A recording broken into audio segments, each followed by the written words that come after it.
Ya pemirsa Garuda TV, jumpa kembali bersama saya Dewi Sulistya dalam Lampung 8. Sejumlah informasi telah kami rangkai dan siap kami sajikan untuk Anda. Inilah Lampung 8 selengkapnya.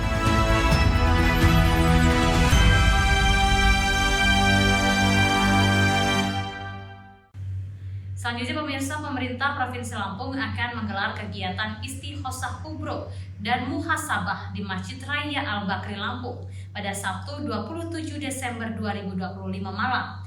Istighosah dan Musabahah yang akan dihadirkan Habib Jafar Al-Hadar dijadwalkan akan dimulai pada pukul 19.00 waktu Indonesia Barat hingga selesai dan terbuka untuk umum. Pemerintah Provinsi Lampung akan menggelar kegiatan Istighosah Kubro dan Muhasabah di Masjid Raya Al-Bakri Lampung pada Sabtu 27 Desember 2025 malam. Istighosah dan Muhasabah yang akan menghadirkan Habib Husein Jafar Al-Hadar dijadwalkan dimulai pukul 19.00 waktu Indonesia Barat hingga selesai dan terbuka untuk umum. Acara dijadwalkan akan dihadiri langsung oleh Gubernur Lampung Rahmat Mirzani Jausal dan Wakil Gubernur Lampung Cihan Nurlela. Istighosah Kubro digelar sebagai bentuk ikhtiar batin Pemprov Lampung dalam menyikapi berbagai peristiwa bencana yang terjadi sepanjang 2025, baik yang melanda wilayah Lampung maupun sejumlah daerah lain di Indonesia, seperti Aceh, Sumatera Utara, dan Sumatera Barat. Melalui doa bersama itu, Pemprov Lampung berharap kondisi daerah tetap terjaga dalam suasana aman, damai, dan sejahtera. Kegiatan muhasabah juga dimaknai sebagai momentum refleksi akhir tahun bagi pemerintah dan masyarakat untuk memperkuat solidaritas sosial. Pemprov Lampung menargetkan sekitar 2.000 peserta hadir dalam kegiatan. Sejumlah unsur masyarakat turut diundang, mulai dari Forum Koordinasi Pimpinan Daerah Forkopimda, organisasi perangkat daerah, organisasi kemasyarakatan, hingga perwakilan pondok pesantren. Dari Bandar Lampung, Tim Liputan Garuda TV melaporkan. Ya pemirsa, menyambut tahun baru 2026 yang hanya menghitung hari, RSUD Dr. Haji Abdul Muluk Lampung memastikan pelayanan kesehatan esensial tetap berjalan optimal bagi masyarakat Provinsi Lampung. Manajemen RSUD menyampaikan pengaturan operasional rumah sakit selama masa libur dengan mengedepankan aspek keselamatan pasien, kesinambungan terapi. Kebijakan ini diberlakukan selama periode libur Natal dan Tahun Baru 2025 atau libur Nataru, sesuai dengan ketentuan pemerintah. Selama libur berlangsung, instalasi gawat darurat IGD tetap beroperasi selama 24 jam penuh. Selain itu, layanan rawat inap kemoterapi serta hemodialisa, cuci darah tetap dibuka untuk melayani pasien sesuai jadwal yang telah ditetapkan. Direktur RSUD Dr. Haji Abdul Muluk Lampung, Dr. Imam Ghazali, menegaskan komitmen rumah sakit dalam memberikan pelayanan kesehatan yang optimal, terutama bagi pasien dengan kondisi darurat dan pasien yang membutuhkan terapi berkelanjutan. Sementara itu, pelayanan rawat jalan, poliklinik, dan radioterapi untuk sementara ditutup selama masa libur. Adapun pelayanan bedah hanya melayani tindakan operasi emergensi. Sedangkan operasi elektif akan kembali dilaksanakan setelah masa libur dan cuti bersama berakhir. Meski demikian, manajemen tetap melakukan pengawasan. Pejabat Eselon 3 dijadwalkan untuk mendampingi, mengawasi, dan mensupervisi pelaksanaan WFH bersama manajemen rumah sakit. RSUD memastikan pelayanan publik tidak terhenti selama periode Nataru. Dari Bandar Lampung, Tim Liputan Garuda TV melaporkan. Ya pemirsa, malam pergantian tahun akan dimanfaatkan oleh masyarakat sebagai momentum berkumpul, merefleksi diri bersama keluarga. Trompet menjadi salah satu pernak-pernik yang dicari masyarakat untuk meramaikannya. Produsen trompet di Jalan di Somoko, Kampung Sawah Lama, Tanjung Karang Timur, Bandar Lampung, mengaku mengalami lonjakan pesanan. Malam pergantian tahun akan dimanfaatkan oleh masyarakat sebagai momen berkumpul, merefleksi diri bersama keluarga. Trompet menjadi salah satu pernak-pernik yang dicari masyarakat untuk meramaikannya. Produsen trompet di Jalan Dasamuko, Kampung Sawah Lama, Tanjung Karang Timur, Bandar Lampung, mengakui mengalami lonjakan pesanan. Reza Elovin, pemilik usaha trompet, mengungkapkan bahwa ia kebanjiran orderan pembuatan trompet untuk menyambut Tahun Baru 2026. Setiap hari memproduksi ribuan trompet dengan berbagai macam jenis yang dipasarkan ke berbagai daerah di Provinsi Lampung. Konsumen yang membeli trompet sebagian besar berasal dari kalangan pedagang eceran serta sejumlah hotel di Bandar Lampung. Pesanan trompet juga datang dari berbagai daerah Lampung seperti Lampung Selatan, Lampung Timur, Tanggamus, Pringsewu, bahkan dari luar Lampung serta termasuk Banten. Kemungkinan ada ya, karena biasanya itu untuk sebelum Tahun Baru, misalnya tanggal awal-awal tahun nih biasanya sepi. Cuma tiba-tiba pas mulai H-5 Tahun Baru, wah itu ramai banget. Ramai banget ya? Ramai banget. Meskipun mengalami lonjakan pesanan, Reza mencatat bahwa omset penjualan dinilai menurun dibandingkan dengan tahun 2024 lalu. Hal ini disebabkan oleh penurunan jumlah pembeli, terutama pedagang eceran yang dipengaruhi oleh faktor cuaca hujan dan menurunnya daya beli masyarakat. Dari Kota Bandar Lampung, Tim Liputan Garuda TV, Virgo Purwanto melaporkan. Ya pemirsa, guna menjamin kelancaran arus lalu lintas di jalur lintas utama, jajaran Polsek Belambangan Umpu melakukan pengamanan dan pengaturan intensif di stasiun pengisian bahan bakar umum Bumi Ratu, Kecamatan Umpu, Semengguk, Waikanan pada Jumat 26 Desember 2025. Langkah proaktif diambil menyusul terjadinya lonjakan volume kendaraan dan antrian panjang pengisian bahan bakar minyak di Jalan Trans Sumatera. Fenomena ini merupakan dampak dari tingginya mobilitas masyarakat selama libur Natal dan menjelang perayaan pergantian tahun 2026. Kapolsek Belambangan Umpu, AKP Hayudianto, menjelaskan bahwa penertiban ini menyasar kendaraan yang mengantri hingga memakan bahu jalan. Dalam penertiban personil kepolisian, tidak hanya mengatur posisi kendaraan, tetapi juga mengedepankan pendekatan humanis kepada para supir dan pengendara. Petugas memberikan edukasi agar kesabaran dalam mengantri tidak mengganggu hak pengguna jalan lainnya. Selain kepada konsumen, pihak kepolisian juga memberikan instruksi khusus kepada pengelola SPBU. Pengurus SPBU diminta untuk berperan aktif dalam mengatur alur masuk keluar kendaraan di area mereka, agar tetap mematuhi peraturan lalu lintas demi keselamatan bersama. Dari Waikanan, Tim Liputan Garuda TV melaporkan. Ya pemirsa, lonjakan arus mudik Natal dan Tahun Baru terjadi di Pelabuhan Bakauheni, Lampung Selatan. Kendaraan pribadi mendominasi penumpang kapal yang akan menyeberang menuju Pulau Jawa. Meski terjadi peningkatan aktivitas penyeberangan masih berlangsung terkendali. PT SDP Indonesia Ferry Persio Cabang Bakauheni terus mengoptimalkan pelayanan angkutan Natal dan Tahun Baru. Sejumlah kapal disiagakan untuk mengangkut kendaraan pribadi, sepeda motor maupun penumpang pejalan kaki menuju Pulau Jawa. Sejak petang kemarin, arus kendaraan roda 4 pribadi terpantau paling dominan. Sejumlah yang lebih padat dibandingkan kendaraan barang dan sepeda motor. Petugas pelabuhan bersama stakeholder terkait sigap mengurai antrian di kantong parkir. Kendaraan pribadi menjadi prioritas masuk kapal guna menjaga kelancaran arus penyeberangan. Data SDP Bakauheni mencatat jumlah kendaraan pribadi mengalami kenaikan 11% dibanding hari sebelumnya. Sementara itu kendaraan roda 2 meningkat 10%. Meski demikian kondisi pelabuhan masih terkendali. Saprudin, pemudik asal Jambi, mengatakan perjalanan ke Bakauheni cenderung lancar, hanya sedikit terhambat karena kondisi jalan Trans Sumatera di beberapa titik bergelombang. Nggak ada macet, cuman kan pas masuk ke kota Palembangnya paling agak pelan aja karena kendaraannya itu buka tutup, ada perbaikan jalan, tapi nggak lama. Dari pantauan saya tadi itu lancar, aman. Cuma tadi kan ada ini ya, jalan-jalannya agak sedikit jelek sedikit lah, tapi lancar kok. Badan Meteorologi, Kriminologi, dan Geofisika atau BMKG memperkirakan potensi cuaca buruk di perairan Selat Sunda selama 3 hari ke depan. Pihak pelabuhan dan seluruh stakeholder diminta terus melakukan koordinasi secara real-time demi keselamatan penumpang dan pelayaran. Dari Lampung Selatan, Tim Liputan Garuda TV, Heri Afriansyah melaporkan. Setiap hari, 1,5 juta orang bekerja dari dini hari. Setiap hari, lebih dari 12.000 dapur serentak beroperasi.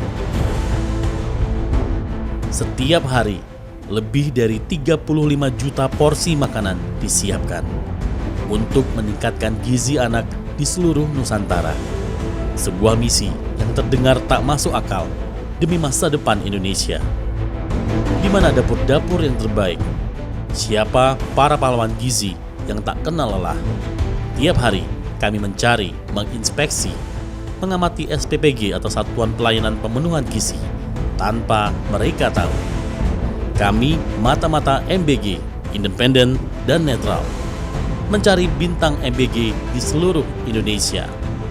Saksikan Bintang MBG mulai Desember 2025 di Garuda TV.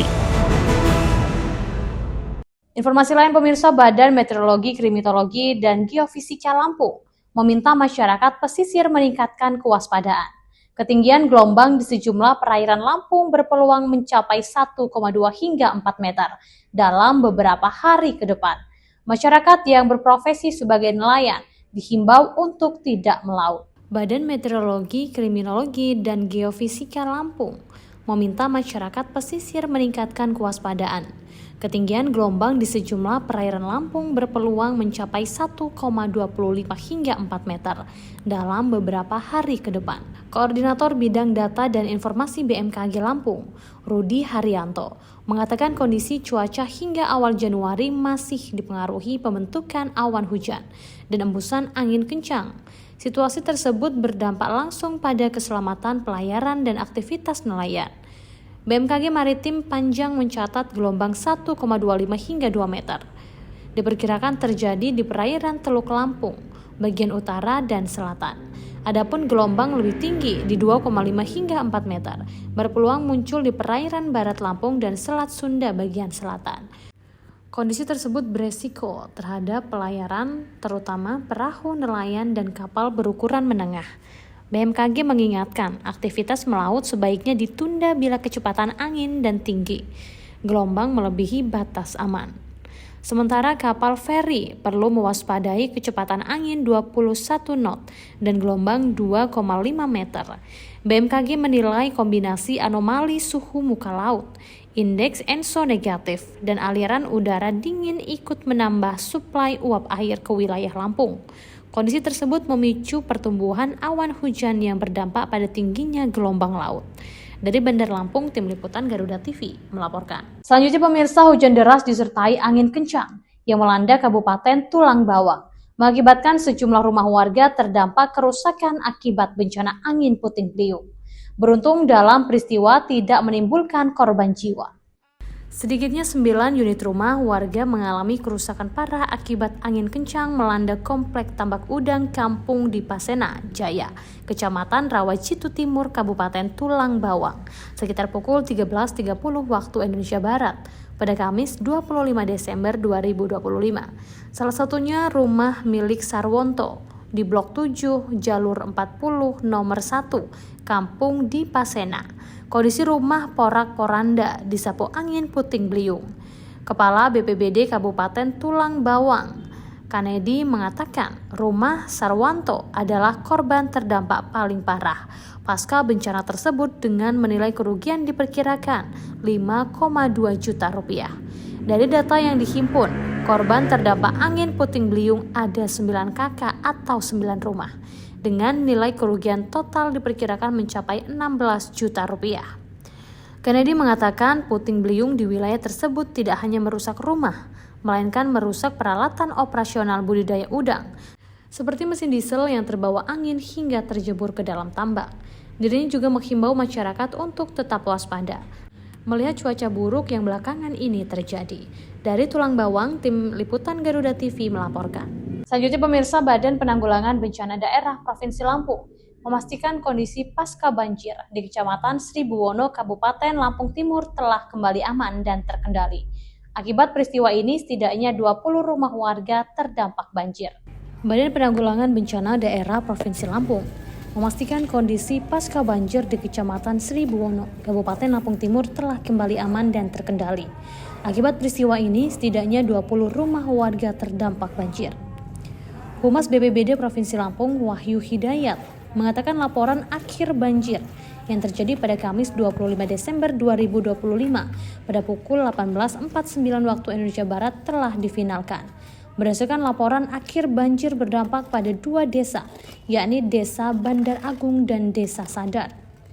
Dirinya menjelaskan sebanyak 20 rumah tercatat terdampak akibat genangan air.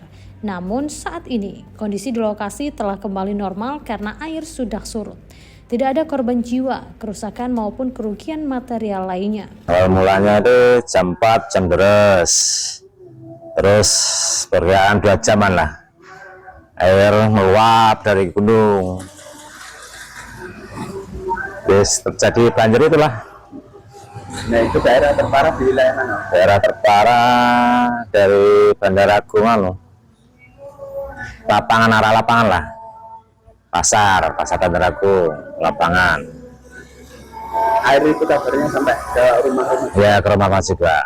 Banyak yang terendam rumah-rumahnya itu. Wahyu menambahkan BPBD tetap membuka kemungkinan pembaruan data apabila di kemudian hari terdapat perkembangan terbaru di lokasi kejadian. Dari Lampung Timur, Tim Liputan Garuda TV melaporkan.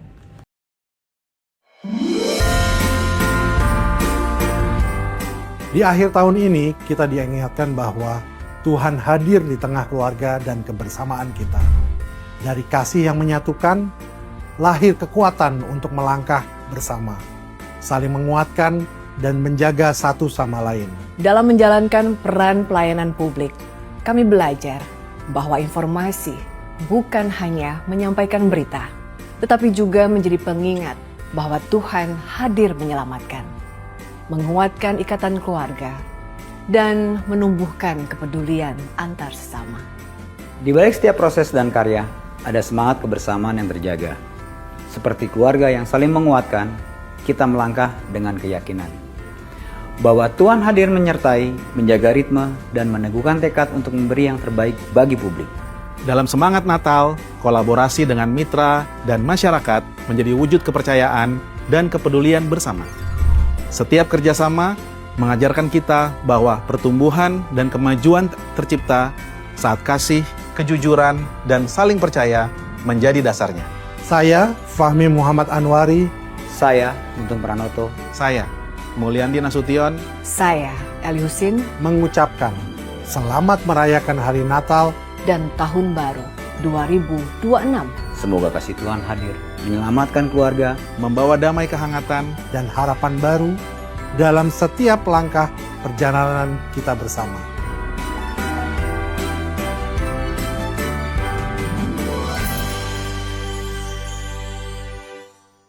Selanjutnya pemirsa, meski sudah memasuki periode libur Natal 2025 dan Tahun Baru 2026, tingkat kunjungan wisatawan di tempat wisata yang ada di Kota Bandar Lampung mengalami penurunan dari tahun 2024 lalu. Salah satunya di Taman Wisata Lembah Hijau. Belum ada lonjakan signifikan untuk pengunjung di tahun ini karena faktor cuaca. Pengelola wisata akan menyiapkan promo untuk memikat pengunjung. Meski sudah memasuki periode libur Natal 2025 dan Tahun Baru 2026, tingkat kunjungan wisatawan di tempat wisata yang ada di Kota Bandar Lampung mengalami penurunan dari tahun 2024 lalu. Salah satunya di Taman Wisata Lembah Hijau. Belum ada lonjakan signifikan untuk pengunjung di tahun ini. Karena faktor cuaca, pengelola wisata akan menyiapkan promo untuk memikat pengunjung. Manajer Marketing Taman Wisata Lembah Hijau, Yudi Indra Irawan, mengaku bahwa angka kunjungan saat ini masih berada di bawah capaian periode Nataru tahun lalu. Kondisi ini dipicu oleh beberapa faktor seperti libur akhir tahun yang masih berlangsung hingga faktor cuaca yang sering diguyur hujan. Yudi mengatakan puncak kunjungan wisata Lembah Hijau sendiri diprediksi pada 1 Januari 2026 mendatang. Untuk mendorong minat wisatawan, Lembah Hijau meluncurkan paket promo hemat bertajuk Desemberia. Promo ini menawarkan harga khusus untuk tiket terusan, yakni Taman Satwa dan Waterboom, yang berlaku mulai 24 Desember 2025 hingga 4 Januari 2026. Dari Bandar Lampung, Tim Liputan Garuda TV melaporkan. Ya pemirsa, minimnya pembinaan oleh Pupuk Indonesia Regional Lampung terhadap distributor dan kios pengecer diduga menjadi pemicu kegaduhan penyaluran pupuk bersubsidi di wilayah tersebut. Meski aturan distribusi telah diatur oleh Kementerian Perdagangan dan Kementerian Pertanian, praktik di lapangan justru menunjukkan adanya selisih harga di atas harga eceran tertinggi atau HET. Distributor pupuk bersubsidi seharusnya menjamin kelancaran penyaluran dengan prinsip 6 tepat, yakni tepat jenis, jumlah, harga, tempat, waktu, dan mutu. Namun realita di Lampung Tengah berbicara lain. Tama selaku distributor menjadi distribusi nasional yang ditunjuk Pupuk Indonesia, berdalih bahwa selisih harga yang terjadi merupakan biaya operasional, berupa biaya muat, bongkar, dan ongkos kirim dari pengecer ke kelompok tani yang tidak tercover dalam aturan HET. Ia menambahkan harga HET hanya berlaku jika petani mengambil sendiri pupuk di kios. Terkait dugaan penjualan di atas HET, Tama mengklaim telah dilakukan musyawarah kesepakatan harga operasional pengiriman dan menyatakan telah berdamai pada Senin 22 Desember lalu. Meski demikian, warga dan petani sempat tetap mendesak pihak kepolisian untuk melakukan investigasi mendalam. Ya mengetahui, memang kan gini Pak, kalau biasanya gini, memang itu kesalahannya itu kan kalau dari laporan yang saya baca itu kan ada kelompok yang nggak sepakat dan kelompok yang terpaksa kan. Kalau biasanya di tempat lain itu memang mereka itu musyawarah kesepakatan nih, nanti ini kalau minta diantar berapa dikenain tarifnya gitu. Nah biasanya kan kesepakatan antara mereka, kita itu nggak boleh ikut campur, distributor itu nggak boleh Pak nganjurin ke arah situ, karena kan kita distributor itu hanya bicara aturan SOP-nya ya, SOP-nya kan harus HET ngambil di tempat gitu, kita malah nyuruhnya kelompok tani ngambil atau petani ngambil di tempat biar dapat HET, kita itu suruh nekeninnya di situ. Tapi kalau misalnya kelompok nggak punya kendaraan, dia pengen tadi antar, nah itu kesepakatan mereka. Makanya kemarin saya itu kan cuma memfasilitasi untuk pertemuan mereka itu musyawarah biar ketemu titik sepakatnya gimana gitu. Musyawarahnya di tempat ini, di Kampung Buyut Ilirnya Pak. Di tempat Pak Hendranya itu lah yang nyiapin tempat. Pokoknya mereka lah gapok tadi yang nyiapin. Mengetahui masalah itu kalau kelebihan harga itu mengetahui, tapi kan itu di luar aturan HET. Hingga berita ini diturunkan, pihak distributor maupun pengelola kios Sido muncul, belum memberikan respon lanjutan saat dihubungi kru media. Petani berharap adanya sanksi tegas dan efek jera agar program subsidi pemerintah tidak disalahgunakan oleh oknum yang mencari keuntungan pribadi di tengah kesulitan para petani. Dari Bandar Lampung, Tim Liputan Garuda TV melaporkan. Ya pemirsa, Kepala Kampung Bumi Ratu, Kecamatan Rawajitu Selatan, Tulang Bawang, AM, dilaporkan warga ke Polda Lampung. Pelaporan itu terkait dugaan penggunaan ijazah palsu. Namun AM membantah ijazah yang digunakan untuk maju di Pilkades palsu. Warga Kampung Bumi Ratu, Kecamatan Rawajitu Selatan, Tulang Bawang, Sriadi mengaku telah melaporkan dugaan ijazah palsu pendidik kesetaraan program paket B milik AM. Penggunaan ijazah itu saat mencalonkan diri sebagai kepala kampung pada tahun 2023 silam. Menurutnya pada Rabu 24 Desember 2025, dirinya melaporkan dugaan penggunaan ijazah palsu AM ke Dirkrimum Polda Lampung. Sejumlah bukti terkait dugaan ijazah palsu turut dibawa saat laporan. Bukti meliputi kartu keluarga, belangko pendaftaran masuk PKMB Budijaya, Desa Muara Jaya, Kecamatan Sukadana, Lampung Timur. Dirinya menjelaskan indikasi AM menggunakan ijazah palsu. Terlihat adanya perbedaan waktu antara belangko pendaftaran manual dengan waktu yang tertera pada aplikasi data pokok pendidikan Dapodik. Menanggapi laporan tersebut, Kepala Kampung Bumi Ratu, AM, angkat bicara. Dirinya membantah tudingan penggunaan ijazah pendidikan kesetaraan program paket B yang teranggap palsu. Menurut AM, tudingan penggunaan ijazah palsu itu sempat naik ke meja hijau pasca pemilihan kepala kampung yang berlangsung di bulan September 2023 lalu.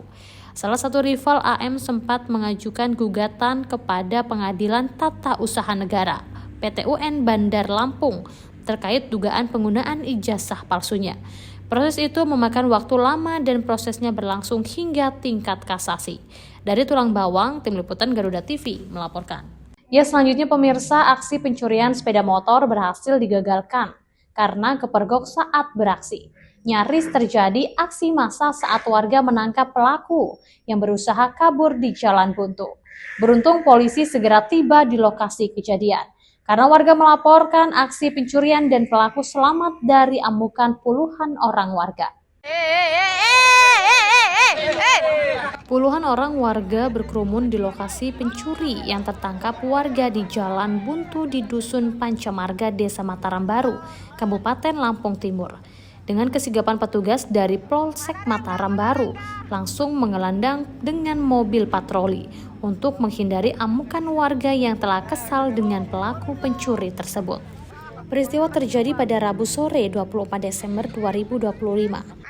Saat itu korban Siti Maftukah, warga Dusun 7 Desa Mataram Baru, hendak mengambil kertas bungkus nasi di tempat adiknya. Saat tiba di rumah adiknya itu, motor yang dikendarainya langsung diparkir di depan rumah dengan kunci yang masih tergantung di motornya. Tidak berpikir panjang karena dianggap hanya sebentar, namun ternyata motor raib yang diparkir saat keluar rumah. Tadi aku di rumah nyuruh anaknya ambil kertas nasi ke rumah mbaknya. Terus? Kalau dia motor sebentar cuma berapa menit jengkal. Katanya motornya mbak kabur, mbaknya yang teriak, motornya dek, katanya dia. Saya ngejar paling belakang sendiri, jadi nyampe waktu pelaku ketangkep itu saya nyampe situ udah ramai orang.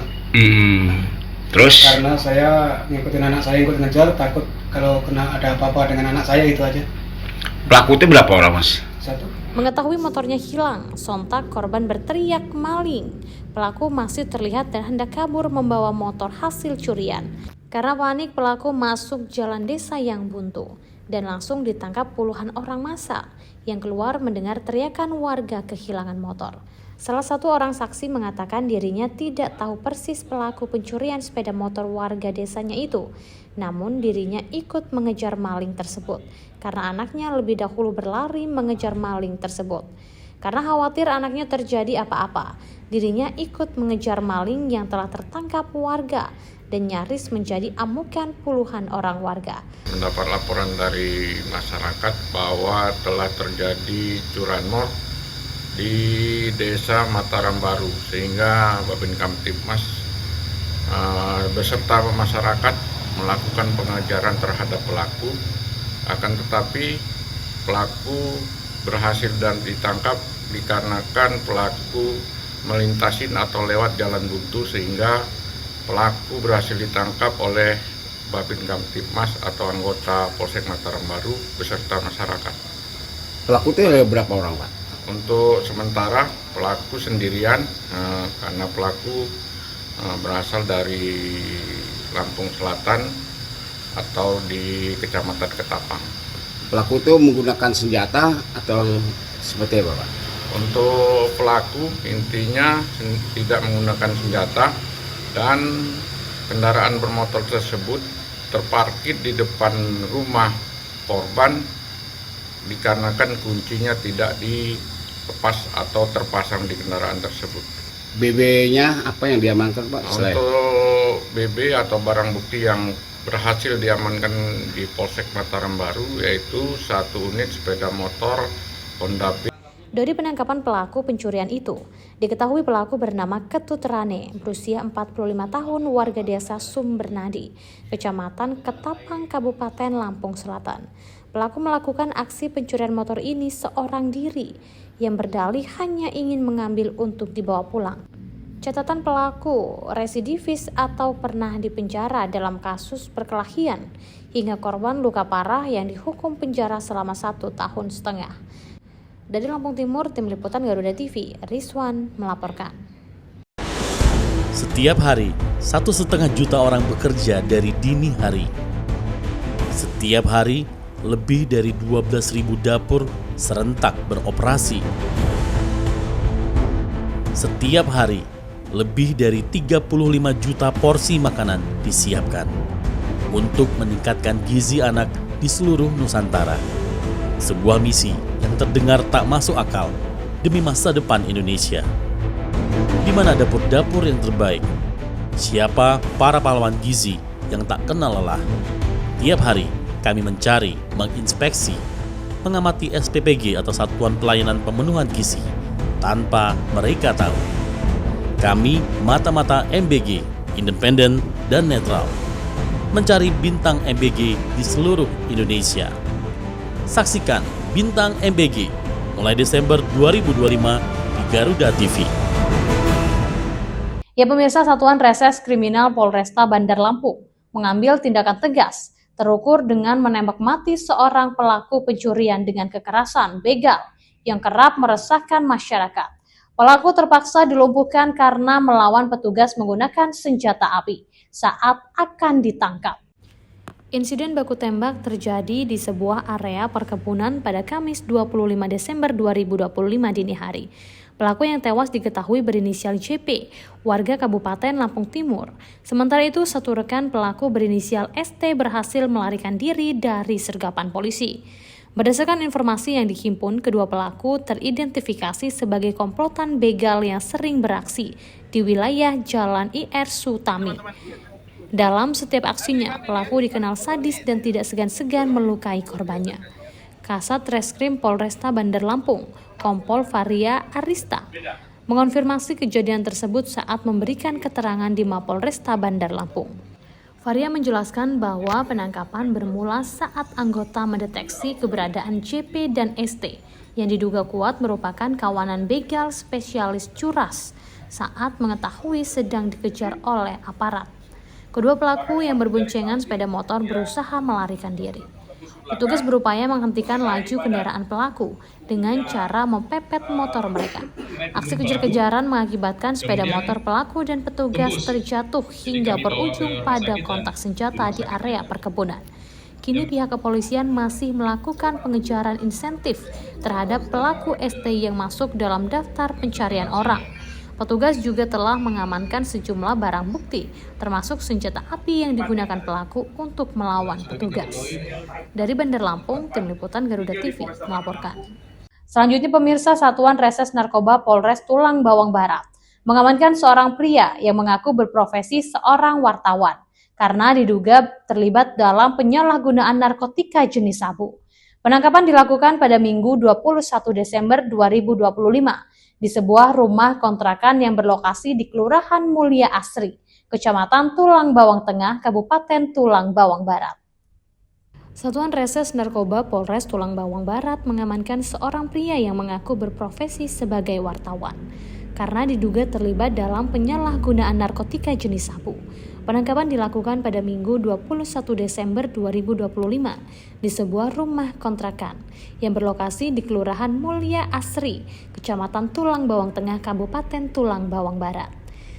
Kapolres Tubaba, AKBP Sandy Antoni melalui Kasat Res Narkoba, AKP Samsri Rizal, membenarkan penangkapan tersebut. Terduga pelaku berinisial GPY 28 tahun, warga Tiyuh Penumangan, Kecamatan Tulang Bawang Tengah.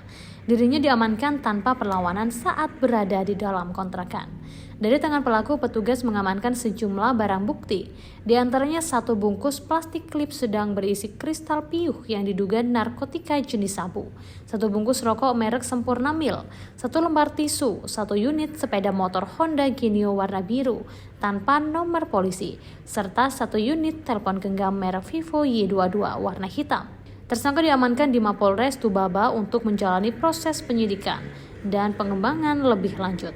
Dari Tulang Bawang Barat, Tim Liputan Garuda TV melaporkan. Selanjutnya pemirsa, polisi meringkus pelaku sindikat pengutil lintas daerah yang modus pura-pura belanja. Salah satu pelaku merupakan seorang wanita yang diduga bagian dari sindikat dan diamankan polisi setelah tertangkap basah menggasak barang dagangan di sebuah toko kosmetik di Kabupaten Pringsewu. Sindikat pengutil beraksi di wilayah hukum Polres Pringsewu. Dalam menjalankan aksinya, sindikat ini datang membawa mobil. Polisi meringkus pelaku sindikat yang modus pura-pura berbelanja. Salah satu pelaku merupakan seorang wanita. Kapolsek Pringsewu Kota AKP Roman Zamora mengatakan pelaku yang diamankan diketahui bernama Novita Sari, warga Kecamatan Langkapura, Kota Bandar Lampung. Novitasari diamankan polisi usai tertangkap mengutil di sebuah toko kosmetik di Kelurahan Pringsewu Utara pada Kamis siang 25 Desember 2025, sekitar pukul 11.30 waktu Indonesia Barat. Peristiwa bermula saat Novitasari datang ke toko bersama dua rekannya menggunakan sebuah mobil minibus. Berdasarkan rekaman CCTV, Novitasari dan seorang wanita lain turun dan masuk ke dalam toko dengan berpura-pura sebagai pembeli biasa. Satu pelaku tampak sibuk mengalihkan perhatian karyawan, sementara pelaku lainnya dengan cepat mengambil barang dagangan dan memasukkannya ke dalam tas. Sayangnya, di tengah proses interogasi, satu pelaku wanita berhasil kabur bersama satu pelaku lainnya yang berperan sebagai supir. Keduanya melarikan diri membawa mobil dan barang hasil curian. Karyawan dan pemilik toko kemudian menghubungi polisi dan menyerahkan Novitasari untuk diproses lebih lanjut. Korban mengalami kerugian sebesar 2,8 juta rupiah. Dari Pringsewu, Tim Liputan Garuda TV melaporkan. Ya, demikian pemirsa, informasi tadi sekaligus mengakhiri perjumpaan kita pada hari ini. Tetap saksikan Lampung 8 dimanapun Anda berada. Saya Dewi Sulistia beserta kru dan jajaran yang bertugas pamit undur diri dan sampai jumpa.